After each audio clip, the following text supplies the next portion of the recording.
या हिवाळ्यात जर तुम्हाला खमंग आणि गरमागरम काहीतरी खायचं असेल ना, तर हे थालीपीठचं प्रेमिक्स घरी नक्की बनवून ठेवा आणि हवं तेव्हा थालीपीठ बनवून खा। तर याच्या साहित्यासाठी आणि हे कसं बनवायचं याच्यासाठी व्हिडिओ शेवटपर्यंत नक्की बघा।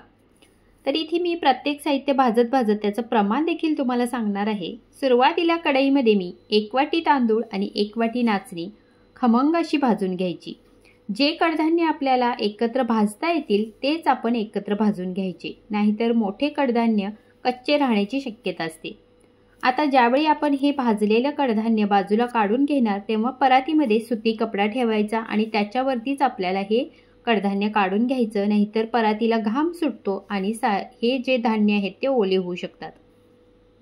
आता कढईमध्ये 1 वाटी गहू आणि 1 वाटी ज्वारी एकत्र भाजून घेतली, ती सुद्धा मी बाजूला काढून घेतली। आता याच्यामध्ये आपल्याला 1 वाटी बाजरी 1 वाटी उडीद डाळ एकत्र भाजून घ्यायची। जे साहित्य मी सांगितल्याप्रमाणे एकत्र भाजता येतील तेच साहित्य आपण डबल घालणार आहोत। मोठं जर कडधान्य असेल तर ते तुम्ही सिंगल भाजून घ्यायचं।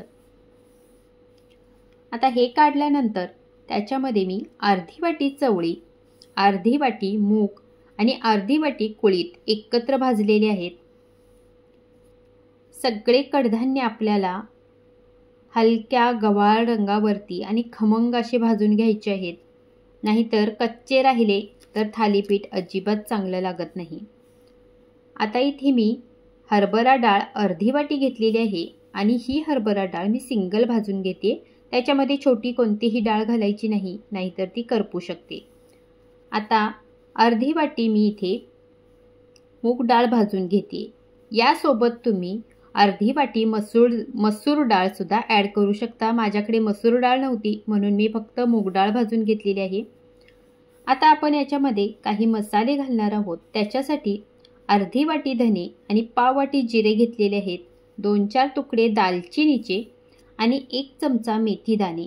हे मी सगळं एकत्र भाजून घेते आणि हे मसाले सुद्धा आपल्याला खमंग भाजून घ्यायचे आणि हे मसाले सुद्धा आपण या कडधान्यावरती काढून घेणार आहोत। मी याच्यामध्ये 1 चमचा ओवा देखील घातलेला आहे, सांगायला विसरले। तर हे सगळं आपण गार झाल्यावरच गिरणीवरती नेऊन भाकरीच्या पिठासारखं दळून आणायचं आहे। गार झाल्यावरच कडधान्य दळून आणायची। आता हे मी सगळं दळून आणलं आणि याला चाळून घेतलेलं आहे। आता या स्टेजवरती तुम्ही याच्यामध्ये हळद मिक्स करू शकता।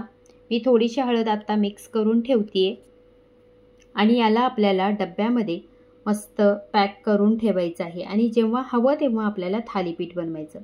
आता याचं थालीपीठ कसं बनवायचं ते तुम्हाला सांगते। जितकं आपल्याला थालीपीठ बनवायचं तितकं पीठ आपल्याला परातीमध्ये घ्यायचं। हळद मी थोडीशी कमी टाकली होती म्हणून पुन्हा थालीपीठ बनवताना मी थोडी हळद टाकते। तर इथे थोडीशी हळद, थोडासा गरम मसाला, पांढरे तीळ, बारीक चिरलेला कांदा, बारीक चिरलेली कोथिंबीर, हिरवी मिरची, लसूण आणि आल्याचा इथे मी ठेचा बनवून घेतला तो घालायचं, चवीपुरतं मीठ घालायचं, सगळं व्यवस्थित मिक्स करून घ्यायचं। तुम्ही याच्यामध्ये तुमच्या आवडीच्या हव्या त्या भाज्या घालू शकता आणि याच्यामध्ये थोडं पाणी घालून ना जास्त घट्ट ना जास्त पातळ असं हे पीठ मळायचं। आता हे मी थालीपीठ इथे लाटून घेणार आहे। तुम्ही हवं तर हे थालीपीठ सुती कपड्यावरती थापून सुद्धा घेऊ शकता। याप्रमाणे हे थालीपीठ लाटता देखील येतं आणि थापता देखील येतं, त्याच्यामुळे तुम्हाला जे सोपं वाटेल ते करू शकता। तर याला मी थालीपीठाची भाजणीचं जे कोरडं पीठ होतं ते लावलं आणि याला लाटून घेतलं। तव्याला आपल्या आवडीप्रमाणे तेल, तूप, बटर जे आवडेल ते लावायचं आणि मस्त दोन्ही साईडने तेल, तूप, बटर लावायचं आणि खरपूस असे हे सोनेरी कलर येईपर्यंत थालीपीठ छान भाजून घ्यायचे। आणि हे थालीपीठ ना तुम्ही मुलांना डब्यात देऊ शकता, सकाळच्या नाश्त्यासाठी किंवा संध्याकाळच्या जेवणात खाण्यासाठी बेस्ट ऑप्शन आहे। हिरव्या मिरचीचा ठेचा आणि दह्यासोबत हे थालीपीठ खायला खूप छान आणि टेस्टी लागतं। तर असं थालीपीठ या हिवाळ्यात नक्की ट्राय करा आणि अशा छान रेसिपीसाठी चॅनलला लाईक, शेअर आणि सबस्क्राईब करायला विसरू नका।